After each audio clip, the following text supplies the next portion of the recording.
It's Muji or Bored Black Girl, and welcome to Books and Beauty, where I, Muji, talk about a book that I've read and do my makeup, except I won't be doing my makeup today because I'm sick and it's freezing cold. This has been a long time coming. I have needed to talk about the Heartstopper book 3 for a while now. This was actually supposed to be in 2024, but what can I say? Things happen, and I'm a big fan of Better Late Than Never. So today I'm going to be talking about Heartstopper book 3 by Alice Oseman. Now, Heartstopper book 3 was published on February 6, 2020, and this is the third graphic novel in the Heartstopper book series. This book follows our Trum and Higgs students on a joint Paris trip as Charlie struggles with his eating disorder, as well as the pressure of him and Nick having to come out about, Nick's sexuality and, of course, their relationship. Now, book 3 is, I believe, chapter 4 in the Heartstopper series, which is titled Kiss. Book 3 starts with Charlie's parents signing his papers for the Paris trip and Charlie telling his parents that he is dating Nick, which of course gets Nick banned from sleepovers forever, and also means that whenever Nick is over, he has to have the door open because his dad says no hanky-panky until marriage, which innocent Charlie and Nick weren't even thinking about. On the other side of things, Nick's friends, Sai, Otis, and Christian are coming up to him and genuinely apologizing, saying that they should have told Harry to stop a long time ago, even before the movie theater. They say they actually want to be good friends to Nick, and they actually enjoy having Charlie around. But Nick doesn't stay around for long because Christian calls Charlie Nick's good mate, which they all know isn't true, but the boys are waiting for Nick to come out on his own. But I honestly wonder if it's that obvious that they're dating. Nick apologizes to Charlie for not coming out and complains because he's seen as Charlie's best bro. And I really can't blame him, because if people were calling my boyfriend my best bro, no, I would be really annoyed. But Charlie admits that with everything going on with the trip to Paris and his school exams, him coming out right now, or them coming out right now with the relationship, might be too much for him to handle. Nick quickly picks up on this negative mindset, but Charlie is even quicker to say just to forget everything. And instead they get lost in each other's lips when they get caught by the rugby coach. Now, in her office, she actually promotes Nick to being the rugby captain, and I love this part. She tells him that if him or any of the guys hurt Charlie, they will be having a few words. And it's so sweet of her because she met her wife in uni while playing rugby. After Nick talks to the rugby coach, she goes home, and I want you to guess who's there. David, Nick's older brother. Don't we just hate David? Yeah, we do, because we find out from Nick that David is actually a shitty sibling / person. At school, Nick and Charlie talk about coming out to some of Charlie's friends. And even though he is nervous, it's his idea, and he's still really jumpy about it. And it's really sad to see him take a double check to look around if anybody's listening, especially when we know the way that he was outed. That does not stop Charlie from telling people, and the first person to know is actually Alid. And it goes well, but it doesn't really go well, because Alid then tells Charlie that he may want to wait before telling Tao, saying that Tao may be the reason that Charlie was outed last year. I think it's kind of crazy to wait to say until Charlie is coming out and saying, hey, I have a boyfriend, but that's just me. Yeah, Alid tells Charlie that he thinks that some people at school overheard them while Tao and Alid were talking and being happy for Charlie. And though Charlie's obviously distraught, he lies and says that everything's fine. But I think we can all tell that he's taken aback. Which is why at Nick's house, Nick, being the good boyfriend he is, asks Charlie how he's feeling towards Tao right now. And obviously, Charlie can't really hold any kind of negative feelings towards Tao because he understands that it was a mistake and that it's not something that Tao would do. But because of his past experience with being bullied, those words took a toll on him, and it became to the point where he started to believe their words. People would come up to him and call him disgusting straight to his face, simply because he was outed. He tells Nick about his self-harm, and though it's something that he hardly does, he promises to tell Nick when he gets in that bad mental state. A promise I know many people make and do not keep. But the sweet moment at Nick's house does not last long, because once Nick is done comforting him, he goes downstairs to grab his boyfriend a cup of tea, and guess who goes into Nick's room? David! And in his words, he meets the boy who turned his brother gay. Don't you just love older brothers? They're the best. And first of all, jaw dropped. And he lies and says that it was Nick's mom who told him, when it literally wasn't. Of course, the three of them get into a screaming match, and then Charlie leaves. I'm sorry, I feel really bad for him. I would have started crying. In other news, we find out that Charlie is actually not the only one of the friend group in a relationship. Alid can relate to Charlie when it comes to having something private with someone. And even though Tao, is Charlie's best friend, doesn't necessarily mean that he's owed the information of his relationship status or Nick's sexuality. And honestly, good on Alid for having a private relationship. I love having a private relationship. I think it's a lot better. And also his boyfriend's name is Daniel. But let's step away from relationships and focus on the Paris trip. Of course, all four boys will be sharing a room together, with two of them sharing beds. We have Alid and Nick on the window bed, while Tao and Charlie are sleeping on the other bed. And we find out that Tao actually did this because from his perspective, he didn't want Charlie to feel uncomfortable sharing a bed with his straight crush. Honestly, it's really nice of him, but I'm sure the boyfriends would have loved to share beds together, which is something that Charlie actually admits to Nick when the two are alone and they have a quick second to kiss. And honestly, I kind of love this moment, not only because of Darcy's humor, but also because Nick and Charlie do often recklessly kiss whenever they want to without a thought behind it. So yeah, those two can be really risky, but when it comes to Elle, Tao is not taking any risk. When Charlie tries to tell him that Elle actually feels the same way, Tao shuts it down, thinking that Charlie's only trying to make him feel better. It is now day 2 of our Paris trip and everyone is out and ready to explore, but Elle and Tao actually decide to go and explore the museum. But Elle and Tao actually decide to go and explore the museums on their own. While they look at art, Nick and Darcy look for something to eat. And with Charlie's eating disorder, it's a subject that he is on edge with.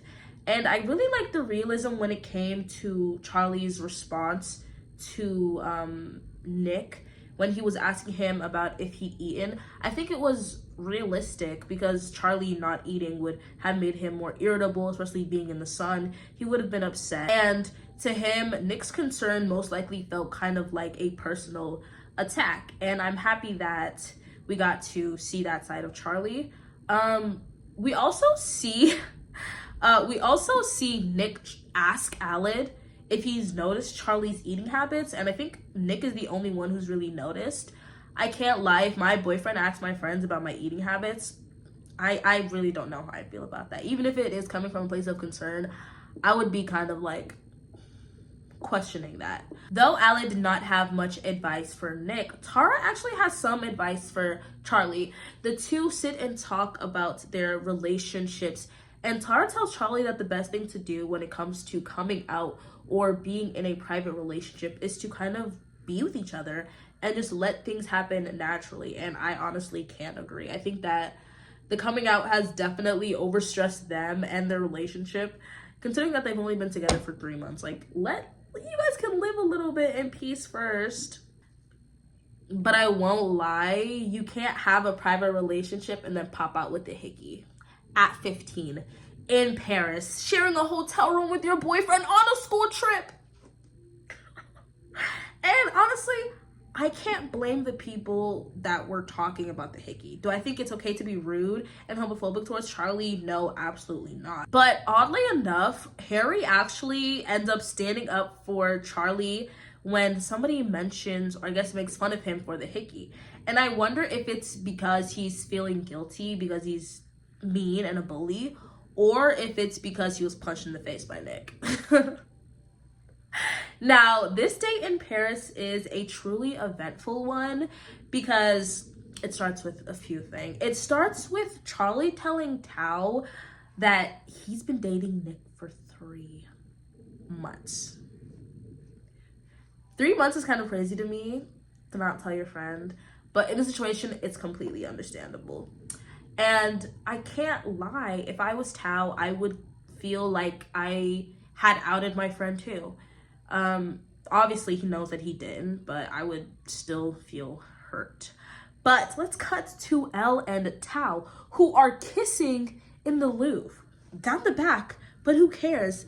It's the Louvre. Honestly, I'm jealous. To be a teenager kissing in the Louvre? Like, are you kidding me? But let's cut to Charlie. Because his lack of eating as well as the Paris heat has really caught up to him, and he is passing out in Nick's arms. Now, when he recovers and wakes up, the two sit down and Charlie opens up about his eating. And I love his bravery and honesty when it comes to telling Nick what's wrong. He tells him that at times it felt like his eating was the only thing that he had control over. Honestly, I feel like Charlie is really brave, and I feel like it's not something that I see people mention at all. He's really honest when he talks to Nick about the things that he's went through and the things he's done to himself because of it. But let's go back on the bus. Now that Tao knows about Nick's crush on, now that Tao knows about Nick and Charlie's relationship, he jokes on the bus that Charlie's level of pining was like Twilight level, and honestly that really makes me laugh. But I wonder if Nick is more an Edward or Jacob. Which one do you think? Honestly, I feel like with his stature, with his big rugby stature, maybe more Jacob, honestly.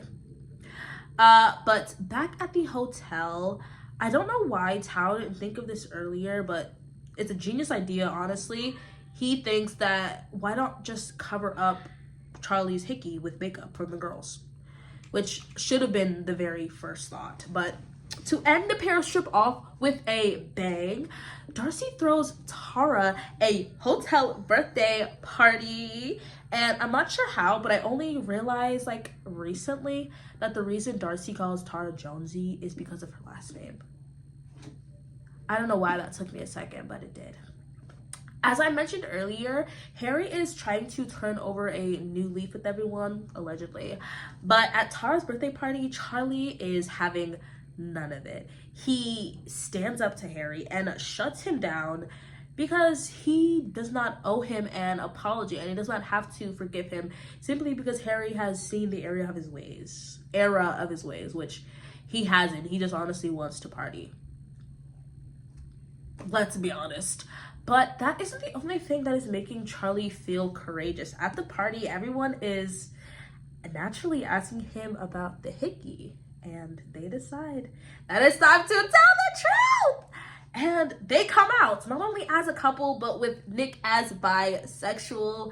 I'm honestly so happy for them.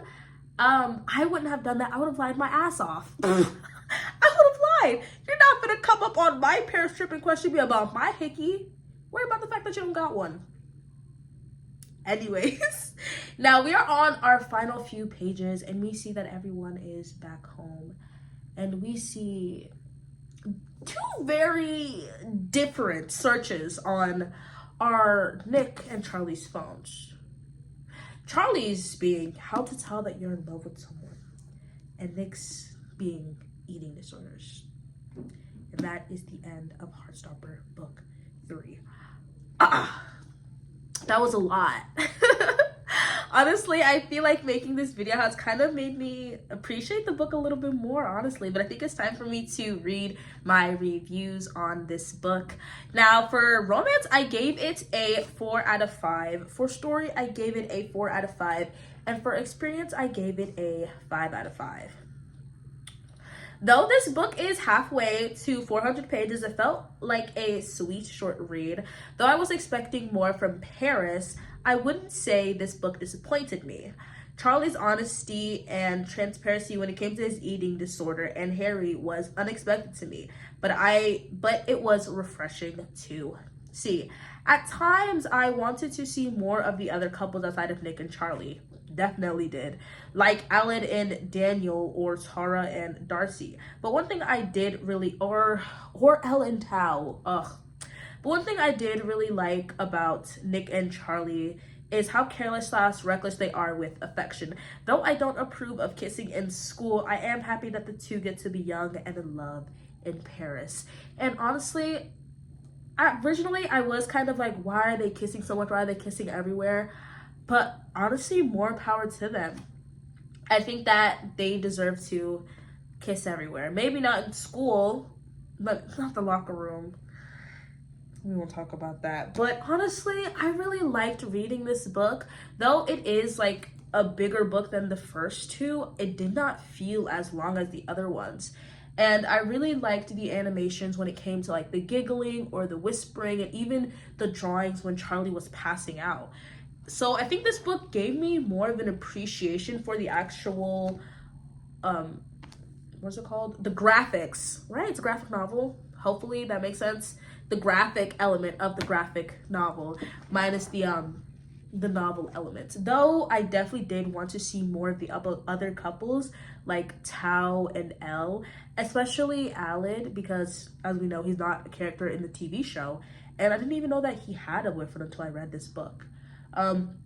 Overall, I did like this book. I would read it again, and I'm happy that I read it.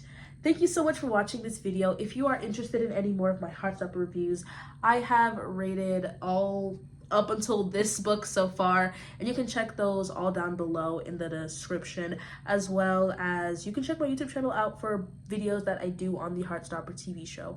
Thank you so much for watching. Make sure to subscribe and check out in the description my social media as well as my Etsy shop. Thank you for watching this video, and make sure to read books in 2025. Seriously, I love you. Goodbye.